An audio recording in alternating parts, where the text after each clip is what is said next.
Hello everyone, this is Stephanomical and welcome back to the 4th episode of the Nottingham Forest Career Mode. And for the first time in this one we have 3 games against Brighton, Blackburn and Huddersfield, but even more importantly we're getting to a massive transfer battle with one of our biggest rivals, Derby County, for one of our targets. But before all that begins, we can see that Eric Lehigh is out for 3 weeks and we also get players on the training. Again, we have 5 different players just to see how that goes, and this time we have Bentley on as well now we've signed him. Overall it isn't great, but Osborne does go up in a few stats. And then the transfer saga begins. It's for Jordan Abita, the promising left back at Reading, and we end up putting a £1.6 million bid in after they say they wanted 2.4 million, and we'll see what they come back with. But moving on from that, we have our first cup game against Crawley Town in the League Cup, so I decided to make a cup game team sheet so I don't have to play all my main starters. And this also gives Daniel Bentley a chance to stake his claim in the squad by starting these cup games. But I won't be playing the first one at least, as I play Crawley, and I decide because they're a pretty weak team, I think I'm going to win it anyway, so we'll see how it goes. And we take an early lead through Kyler Basilio, but Crawley come fighting back. They equalise in the 34th minute, and we end up simming it all the way through. It goes through extra time, we end up winning on penalties 5-4, so that was a close one, but we go through. And Reading also accepts our bid for Jordan Abita for 1.6 million, so I decided to offer him £15,000 and a 4-year deal. And moving on to our first game of the episode against Brighton away, I decided to keep the same formation that I changed to against Ipswich in the previous episode with a 4-2-2-2 formation. So hopefully we can fare better in this one than we did in our 1-0 loss at home to Ipswich. And we make the early runnings in this one, with Cohen picking the ball up in midfield, dribbling past one player and rifling a shot just over the Brighton goal. We were starting to play some exceptional stuff. Assombalonga down the right hand side linking up with Lansbury in the middle. He throws the ball through to Mancien, who rifles a shot and only the bar stops him from scoring his first goal of the season. But Brighton were fighting back, with Baldock picking the ball up on the edge of the box and stinging the palms of Doris de Vries. And they soon went 1-0 up, Baldock again doing well on the left hand side and floating the ball into the middle, where Manu headed past de Vries and we were soon losing 1-0, even though we'd been playing pretty well and may have deserved to be winning ourselves. And you can see on the replay that Wilson probably should have done better with that. It was a pretty half-arsed jump, but that's how it finished at half-time, losing 1-0 yet again, but we did show promise, so hopefully we'll be able to get back into this game and get our first point of the season. And one change that I did make at half-time, I brought on Andy Reid for Jamie Ward, just to get a bit more quality in my delivery into the box. But we had an early setback in the second half as Kelvin Wilson had to go off. That's a second defensive injury in just the space of a couple of weeks, so we brought on Matt Mills as his replacement. And we were still showing signs of attacking intent in the second half. A good ball set up Lansbury on the right hand side of the penalty area, who lifted a ball into the box, but it's punched away by the Brighton goalkeeper. So we decided to bring on Mendes for Tesha to give us a bit more drive up front. But a shocking bit of play from Cohen gives the ball away in midfield, and it finally finds its way to Bobby Zamora, who rifles it into the back of the net. And with just 7 minutes left we go 2-0 down. But it was to get worse. Kayal found Hemed on the edge of the box and he rifles a shot past Doris de Vries, and although it's unfair we go 3-0 down, and that's how it ends. It was a shocking result, but we were showing better signs of play than we did in the Ipswich match, in which we arguably deserved to lose by a bigger margin. But moving on, we decided to do some more training. We have Assombalonga on 2 and Lansbury, Osborne and Bentley on 1 each, making sure we get some young players on to hopefully get them up as the season progresses. But it's pretty mixed and no stats go up this time. But we do manage to send Evtimov out on loan. And it's some bad news though, as Wilson is ruled out for 3 months, so we need to find a replacement for him. But incredibly, Derby County have made a bid for Jordan Abita. They've bid 1.8 million, so they're definitely going to accept that over my 1.6 million. So we decided to look where we are with our transfer for him, and we've sent our contract to him, but he does come back with a counter offer where he wants £20,000. So we decided to give it him, so hopefully we sign him before Derby do.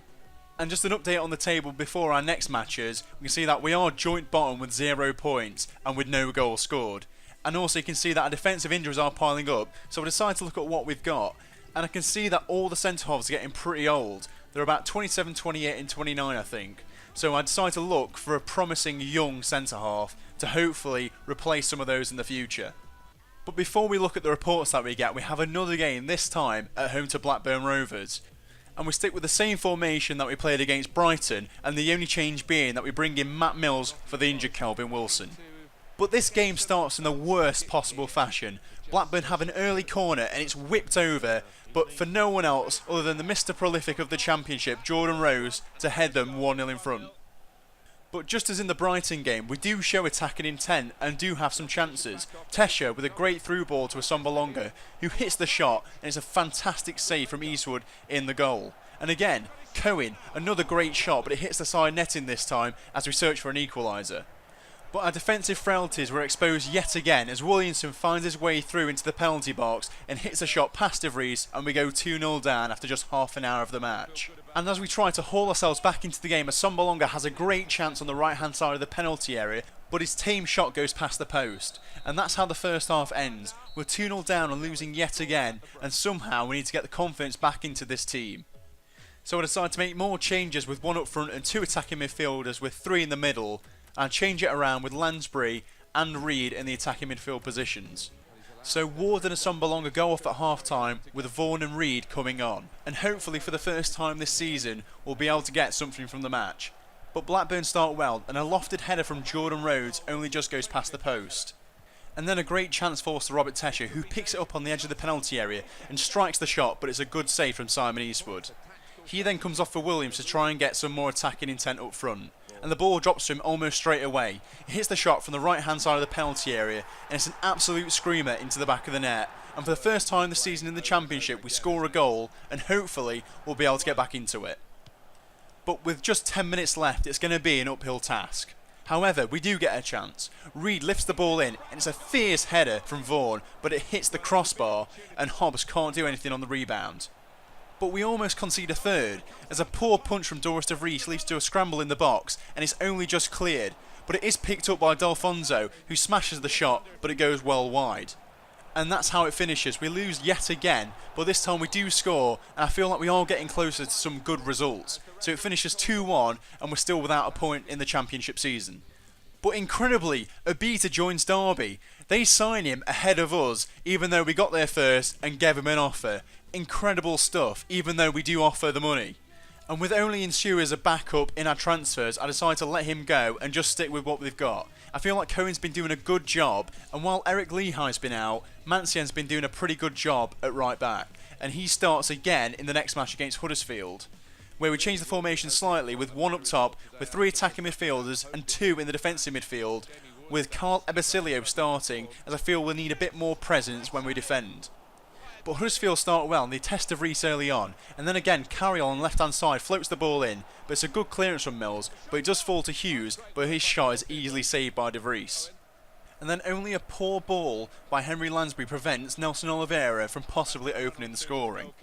And then on 40 minutes, a through ball by Oliveira hits the Huddersfield defender and falls straight into the path of Henry Lansbury. All he has to do is finish 1-on-1, and he does. A fantastic finish, and for the first time in a Championship game, we take the lead.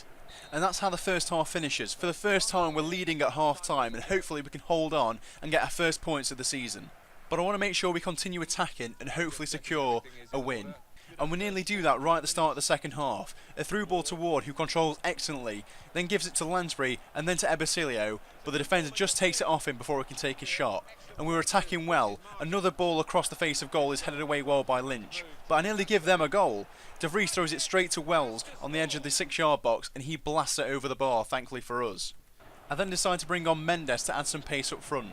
But before that, Wells turns and takes a shot and finds the back of the net, even though we were dominant in the second half. So we have to try and get the goal in the last 18 minutes of the match. And we nearly do that through Mendes. A through ball from Oliveira finds its way to his feet, but it's just intercepted by the goalkeeper before he can score.